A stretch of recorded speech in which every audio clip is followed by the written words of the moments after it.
Volume study 4 ಯೆಹೋವನ ಮುಯ್ಯಿ ತೀರಿಸುವ ದಿನದ ಹರ್ಮೆಗೆದೋನ್ ಯುದ್ಧ. ಅಧ್ಯಾಯ 12 ನಮ್ಮ ಕರ್ತನ ಶ್ರೇಷ್ಠ ಪ್ರವಾದನೆ.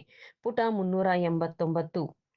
ಇಗೋ ಕೋಣೆಯಲ್ಲಿದ್ದಾನೆ ಎಂಬ ಹೇಳಿಕೆಯನ್ನು ಈಗಾಗಲೇ ಪ್ರೇತ ವ್ಯವಹಾರಸ್ಥರು ಮಾಡಿರುತ್ತಾರೆ.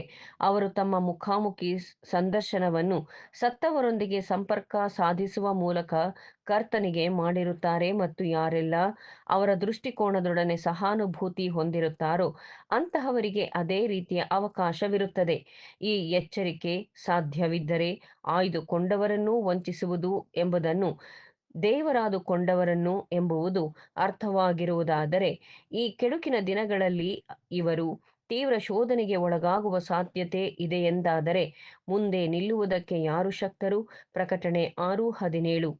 ಇದಕ್ಕೆ ಪ್ರವಾದಿಯ ಮೂಲಕ ಉತ್ತರವು, ಯೆಹೋವನ ಪರ್ವತವನ್ನು ಅಂದರೆ ರಾಜ್ಯವನ್ನು ಏರತಕ್ಕವನು ಯಾರು? ಆತನ ಪವಿತ್ರ ಸ್ಥಾನದಲ್ಲಿ ನಿಲ್ಲುವುದಕ್ಕೆ ಎಂತಹವನು ಯೋಗ್ಯನು? ಯಾವನು ಅಯೋಗ್ಯ ಕಾರ್ಯಗಳಲ್ಲಿ ಮನಸ್ಸಿಡದೆ ಮೋಸ ಪ್ರಮಾಣ ಮಾಡದೆ ಶುದ್ಧ ಹಸ್ತವೂ ಅಂದರೆ ಪ್ರಾಮಾಣಿಕನಾಗಿ ಜೀವಿಸಿದವನು ನಿರ್ಮಲ ಮನಸ್ಸು ಉಳ್ಳವನಾಗಿದ್ದಾನೋ ಅವನೇ, ಅಂದರೆ ದೇವರಿಗೂ ಮನುಷ್ಯನಿಗೂ ಅಪರಾಧವೆಸಗದ ಆತ್ಮಸಾಕ್ಷಿಯುಳ್ಳವನು. ಕೀರ್ತನೆ 24:3-4. ಆದರೆ ದೇವರ ಮಕ್ಕಳು ಈ ಕಾಣಿಸಿಕೊಳ್ಳುವಿಕೆಗಳು ನಿಜವಾದದ್ದು ಅಲ್ಲವೆಂದು ಹೇಗೆ ವಿಶ್ವಾಸದಿಂದ ತಿಳಿದುಕೊಳ್ಳುತ್ತಾರೆ? ಆತನು ನಮಗೆ ಶಿಕ್ಷಣ ಕೊಟ್ಟಿದ್ದಾನೆ. ಆತನ ದಿನವು ರಾತ್ರಿಯಲ್ಲಿ ಕಳ್ಳನು ಬರುವಂತೆ ಬರುತ್ತದೆ. ಆತನ ಪ್ರತ್ಯಕ್ಷತೆಯು ಲೋಕಕ್ಕೆ ಅಗೋಚರವಾಗಿ ಸುಗ್ಗಿಯ ಕೆಲಸವನ್ನು ನಿರ್ವಹಿಸುತ್ತಿರುವಾಗ, ಆಯ್ದುಕೊಂಡವರನ್ನು ಒಟ್ಟುಗೂಡಿಸುವಾಗ ಬರುತ್ತದೆ. ಕ್ರೈಸ್ತ ಪ್ರೇತಸಿದ್ಧರು, ವ್ಯವಹಾರಸ್ಥರೆನಿಸಿಕೊಂಡವರು ಅವರ ರಹಸ್ಯ ಕೋಣೆಗಳಲ್ಲಿ ಅವರ ಪ್ರೇತ ಸಂಪರ್ಕದಲ್ಲಿ ಕಾಣಿಸಿಕೊಳ್ಳುವನು ಎಂದು ಸಾಧಿಸುವಂತೆ, ಆತನನ್ನು ಕಾಯುತ್ತಿರುವವರಾದ ನಮಗೆ ಆತನು ಪ್ರಕಟವಾಗುವುದಿಲ್ಲವೆಂದು ಹೇಗೆ ಗೊತ್ತಾಗುತ್ತದೆ? ಆತನು ನಮಗೆ ಹಾಗೆ ಪ್ರಕಟವಾಗುವುದಿಲ್ಲವೆಂದು ನಮಗೆ ಗೊತ್ತುಂಟು. ಏಕೆಂದರೆ ಮೊದಲನೆಯದಾಗಿ ಆತನ ಬೋಧನೆಯು ನಾವು ಬದಲಾಗುವೆವು, ಆತನಂತಾಗುವೆವು, ಹಾಗಾಗಿ ಆತನಿರುವಂತೆಯೇ ನೋಡುವೆವು. ಮತ್ತು ಎರಡನೆಯದಾಗಿ ಅವು ಆತನನ್ನು ನಮ್ಮ ಬದಲಾವಣೆಯಾಗದ ಅಥವಾ ಶಾರೀರಿಕ ಸ್ಥಿತಿಯಲ್ಲಿ ನಮಗೆ ತನ್ನನ್ನು ತೋರಿಸಲು ಪ್ರಸ್ತಾಪಿಸುವಂತಹ ಈ ವಂಚನೆಗಳ ವಿರುದ್ಧವಾಗಿ ಆತನು ನಮಗೆ ಮುಂದಾಗಿ ಎಚ್ಚರಿಸಿದ್ದಾನೆ. ಹೀಗೆ ಅಡವಿಯಲ್ಲಿ ಇದ್ದಾನೆ, ಕೋಣೆಗಳಲ್ಲಿದ್ದಾನೆಂದು ಹೇಳಿದರೆ ನಂಬಬೇಡಿರಿ. ಏಕೆಂದರೆ ಕ್ರಿಸ್ತನು ಅಂತಹ ಯಾವುದೇ ರೀತಿಯಲ್ಲಿ ಪ್ರಕಟವಾಗುವುದಿಲ್ಲ. ವ್ಯತಿರಿಕ್ತವಾಗಿ ಹೇಗೆ ಮಿಂಚು ಅಂದರೆ ಸೂರ್ಯನು ಮೂಡಣದಲ್ಲಿ ಹುಟ್ಟಿ, ಅಂದರೆ ಏಕಾಂತ ಸ್ಥಳದಲ್ಲಿಯಾಗಲಿ ಅಥವಾ ಖಾಸಗಿ ಕೋಣೆಯಲ್ಲಿಯಾಗಲಿ ಸೀಮಿತನಲ್ಲ, ಪಡುವಣದವರೆವಿಗೂ ಅಂದರೆ ದೂರದವರೆವಿಗೆ ಕಾಣಿಸುತ್ತದೋ, ಎಲ್ಲೆಲ್ಲಿಯೂ ಹಾಗೆಯೇ ಮನುಷ್ಯಕುಮಾರನ ಪ್ರತ್ಯಕ್ಷತೆಯೂ ಇರುವುದು.